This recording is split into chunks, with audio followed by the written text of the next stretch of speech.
Hi friends, ഇന്ന് നമ്മുടെ കൊല്ലം പള്ളിമുക്കിലുള്ള ഖാവ റെസ്റ്റോറൻറ്റിലാണുള്ളത്. പുറത്തുനിന്നുള്ള വ്യൂ തന്നെ മനോഹരമായിട്ടുണ്ടല്ലേ. നമ്മുടെ നാട്ടിലേക്ക് സ്ഥിരം ക്ലീഷേ ഹോട്ടലിൻ്റെ ലുക്ക് അല്ലാണ്ട് ഒരു അറബിക് ടച്ചുള്ള നല്ല മനോഹരമായിട്ടുള്ള ഒരു വ്യൂ. നമുക്ക് അകത്തേക്ക് പ്രവേശിക്കാം. അകത്തോട്ട് കയറി വരുന്നിടത്ത് തന്നെ ഒരു വാട്ടർ ഫൗണ്ടെയിൻ പോലെ ചെയ്തു വെച്ചിട്ടുണ്ട്. പെരുന്നാൾ സ്പെഷ്യൽ തലശ്ശേരി ദം ബിരിയാണി. അപ്പം ആ ഒരു വ്യൂ മനസ്സിനെ അങ്ങേയറ്റം കുളിർമ അണിയിക്കുന്ന ഒന്നായിട്ട് എനിക്ക് തോന്നി. പീക്ക് ടൈമുകളിൽ ഇവിടെ പെട്ടെന്ന് സീറ്റ് കിട്ടണമെന്നില്ല. അപ്പോൾ ഇതിൻ്റെ ചുറ്റുമൊക്കെ ഇരുന്ന് നമുക്ക് സമയം കളയാം.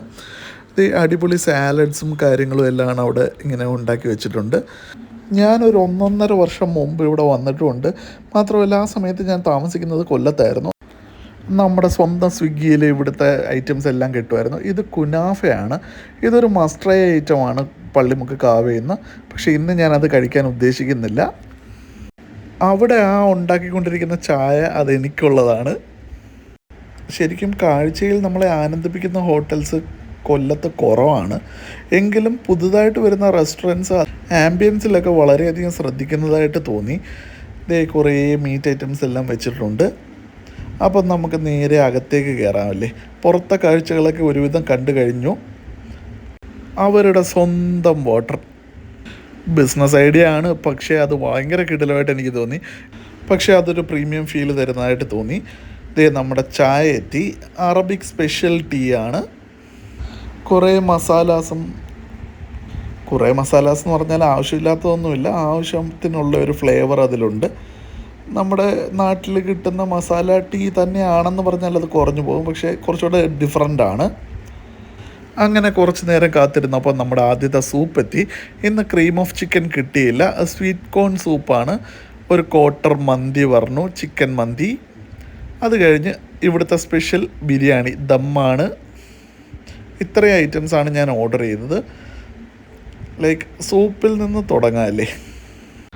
കാഴ്ചയിൽ തന്നെ സൂപ്പാണെന്ന് എനിക്ക് തോന്നി. കാര്യം സൂപ്പ് പ്രിപ്പയർ ചെയ്യുന്ന സമയത്ത്, ബോയിൽ ചെയ്യുന്ന സമയത്ത് അതിൽ നിന്ന് ഓയിൽ വരുമല്ലോ, അത് അതേ കൂട്ട് ഉള്ളതായിട്ട് എനിക്ക് തോന്നി. ഇതേ കണ്ടോ, അതുകൊണ്ട് ആണ് ഞാൻ അങ്ങനെ പറഞ്ഞത്. എന്തായാലും നമുക്കൊന്ന് ടേസ്റ്റ് ചെയ്ത് നോക്കാം.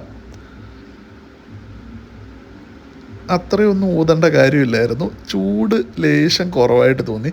ബാക്കി എല്ലായിടത്തും സൂപ്പ് നല്ല ഇങ്ങനെ തിളച്ചാണല്ലോ വരുന്നത്. ഇത് അത്ര ചൂടൊന്നും ഉണ്ടായിരുന്നില്ല. വെറുതെ ഊതി മെനക്കേണ്ട കാര്യമൊന്നുമില്ല. അത് കുടിച്ചു. സൂപ്പ് വാസ് ഫൈൻ, കുഴപ്പമൊന്നുമില്ല. അങ്ങനെ സൂപ്പ് മാറി നമ്മുടെ പ്ലേറ്റ് എടുത്ത് വെച്ചു. നമ്മൾ ആദ്യമായിട്ട് മന്തിയാണ് ട്രൈ ചെയ്യുന്നത്. ആ ചിക്കൻ്റെ ഇരുത്ത കണ്ടിട്ട് തന്നെ എനിക്ക് ഫണ്ണായിട്ട് തോന്നി. പക്ഷേ എൻ്റെ വൈഫ് കുറേ ആയിട്ട് പറയുന്നുണ്ടായിരുന്നു പലയിടത്തെയും മന്തി ട്രൈ ചെയ്യണമെന്ന്. പക്ഷേ ഞാൻ അത് ചെയ്യാത്ത. ഒന്നാമത് ഞാൻ വലിയൊരു മന്തി ഫാനല്ല. ആ റൈസ് നിങ്ങളൊന്ന് ശ്രദ്ധിച്ചോളൂ കേട്ടോ. കാര്യം ഒരിത്തിരി ഓയിൽ കൂടിപ്പോയില്ലേ എന്നെനിക്ക് തോന്നി. അങ്ങനെ ഇത് ഒരുപാട് ഹോട്ടൽസിലെ മന്തി ട്രൈ ചെയ്യണമെന്ന് പറയുന്നെങ്കിലും എനിക്കതിനോട് തീരെ താല്പര്യമില്ലായിരുന്നു. ഇന്ന് ഇവിടെ വന്നിട്ട് മന്തി അല്ലാണ്ട് വേറെ എല്ലാം കഴിഞ്ഞുപോയി. വേറെ ഗ്രില്ലൊക്കെ ഉണ്ടായിരുന്നു.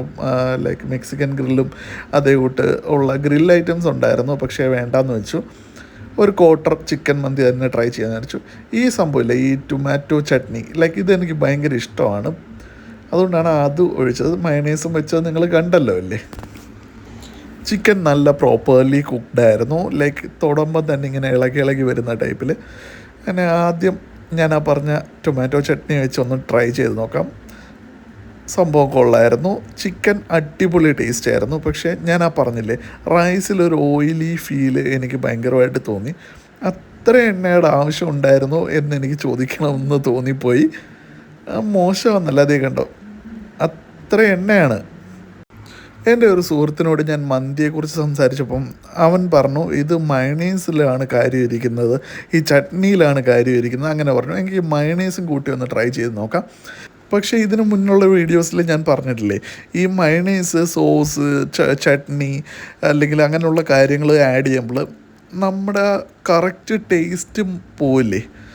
ആ റൈസിനൊരു ഫ്ലേവർ ഉണ്ടാവില്ല. ആ ഫ്ലേവർ നഷ്ടപ്പെട്ടിട്ട് ഈ മയണൈസിൻ്റെ ടേസ്റ്റ് ആയിരിക്കുമല്ലോ ഡോമിനേറ്റ് ചെയ്ത് നിൽക്കുന്നത്.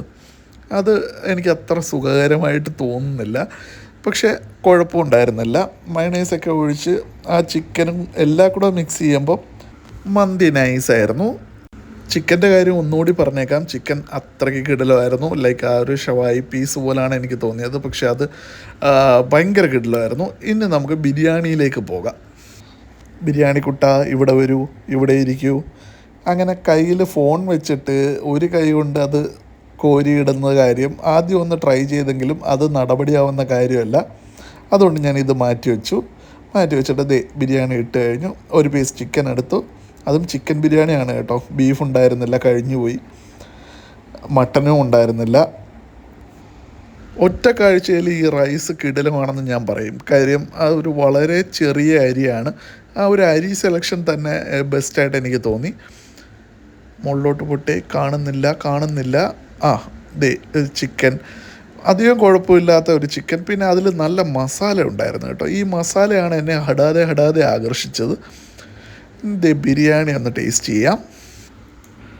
മന്തി കഴിച്ചതിൻ്റെ ആ ഒരു ക്ഷീണം ബിരിയാണി നല്ലപോലെ മാറ്റി. അല്ലെങ്കിൽ ബിരിയാണിയുടെ സ്ഥാനം വളരെ ഉയരെയാണെന്ന് ഞാൻ പറയും.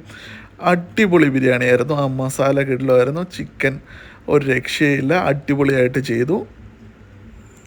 ഇവിടുത്തെ പല ഗ്രിൽസും കാര്യങ്ങളും ഒക്കെ പ്രസൻറ്റ് ചെയ്യുന്നത് ലൈക്ക് അവർ കൊണ്ട് വെച്ച് തരുന്നത് മനോഹരമായിട്ടാണ്. ലൈക്ക് നമ്മൾ ഇതിനു മുമ്പ് ഹോൾ ബോണിലൊക്കെ കണ്ടതുപോലെ നല്ല മനോഹരമായിട്ടാണ്. അങ്ങനെ നമ്മൾ കാവിൽ നിന്ന് ഫുഡ് കഴിച്ചിട്ട് ഇറങ്ങി. ലൈക്ക് ഇത് പേഴ്സണൽ ഒപ്പീനിയനാണ്, ബിരിയാണി സൂപ്പറായിരുന്നു. ലൈക്ക് ഈ ടൈമിൽ ലൈക്ക് രാത്രി ഇപ്പം സമയം 9:30, 8:45 സമയത്താണ് നമ്മൾ ചെന്നത്. ദം ബിരിയാണി കിട്ടി.